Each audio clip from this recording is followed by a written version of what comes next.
tu as la super désagréable impression qu'il n'y a rien qui va, qu'il n'y a rien qui bouge.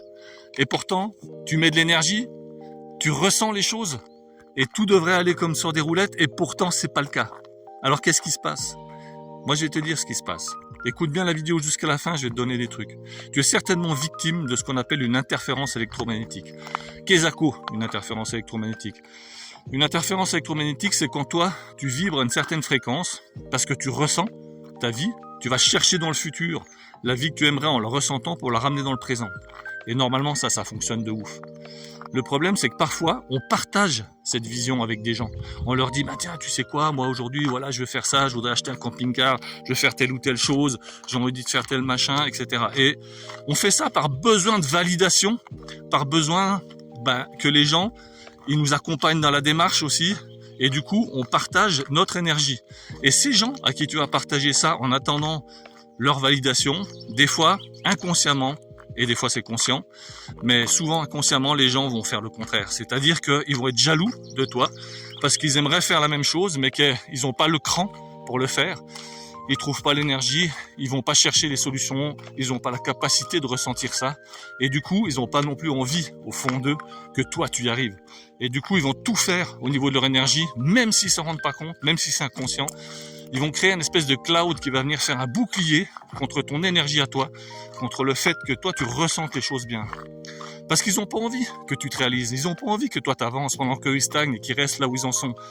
Et si l'avènement de ce que toi tu ressens et que tu partages arrive, alors c'est pire pour eux. Parce que tu leur prouves que tu as raison et qu'eux ont tort, que c'est possible et qu'eux aussi pourraient le faire. Et tu fais que mettre en exergue leur incapacité à le faire, à aller de l'avant, à s'écouter, à ressentir les choses. Donc dis-toi bien une chose, c'est qu'au fond au bout du compte, ils vont jamais aller dans ton sens. Ils vont jamais te dire, ouais, c'est super. Il y en a qui vont te le dire. Il y en a quelques-uns qui vont le penser sincèrement. Mais combien? Combien sur le lot avec qui tu vas partager ça? Très très peu, crois-moi, très peu. Et du coup, cette énergie-là, même sans qu'ils disent un mot, ils vont se fédérer sans même le savoir, inconsciemment, et ils vont créer cette espèce de bouclier énergétique qui va t'ankyloser, qui va te freiner, qui va t'empêcher quelque part de réaliser ce que tu as envie de réaliser en ressentant ta vie, ton futur dans le présent. Donc moi, ce que je te préconise, c'est de ne pas partager tes ambitions, tes rêves, tes aspirations avec n'importe qui. Comme je l'ai dit, parfois même au sein du couple, les choses existent comme ça, parce que l'autre n'a pas envie que les choses bougent au fond d'elle, cette autre personne, et du coup, souvent c'est inconscient, hein, heureusement quelque part, oui, parce que quand il y a une démarche volontaire, c'est sciemment fait, et puis ça frise le crime quelque part, mais même si c'est inconscient, le résultat c'est le même.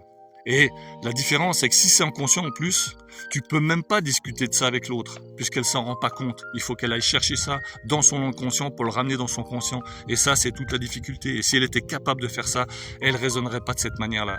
Donc ça tourne en rond. Et toi, t'es là, mais je comprends pas pourquoi et tout. Et même pourtant, quand je lui en parle, il ou elle est d'accord, elle a envie qu'on fasse ça, qu'on ait telle vie et tout. Non. C'est ton rêve à toi, c'est ton âme qui est venue chercher ça au fond de toi. Tu es sur cette terre pour faire ça. Et c'est pas forcément son rêve ou son ambition à lui ou à elle. Et du coup, il risque de rien se passer. Alors ça veut pas dire qu'il faut se séparer, ça veut pas dire qu'il faut pas aimer les gens, ça veut pas dire qu'il faut pas être avec les gens. Non, ça veut juste dire qu'il faut que toi, tu te préserves en gardant pour toi ton chemin de vie. Et tu le fais en parallèle des personnes avec qui tu le vis. Avec eux et en parallèle. Et parfois, il y a des choses qui se mêlent, qui se croisent, tu fais des bouts de chemin ensemble. Et ça n'empêche pas d'évoluer, de rester ensemble toute ta vie. Mais il y a des moments où tu dois dire rien du tout à personne, justement. Tu dois rien dire et le garder pour toi et focaliser ton énergie sur ce que tu veux réellement, ressentir les choses et là, ça va bien se passer. Donc dis-moi si tu vis ça. C'est des choses qu'on vit quasiment tous, hein, un jour ou l'autre. Je dirais pas malheureusement parce que c'est quelque chose qui nous construit aussi, mais simplement ça fait partie de la vie. Et la vie en société, en communauté, en couple, au travail, dans tous les secteurs, ça fonctionne. Donc dis-moi si tu as vécu ça, de quelle manière tu as appréhendé et surtout, est-ce que tu as pu corriger ça? Merci de liker, de partager et de me suivre. On se retrouve bientôt pour de nouvelles aventures. Dans ce décor grandiose, regarde-moi ça. Je suis au col de Yonne, dans les Alpes bernoises. C'est magnifique. Et encore là, on voit pas de l'autre côté, il y a des Gaslausen, c'est superbe. Une belle balade.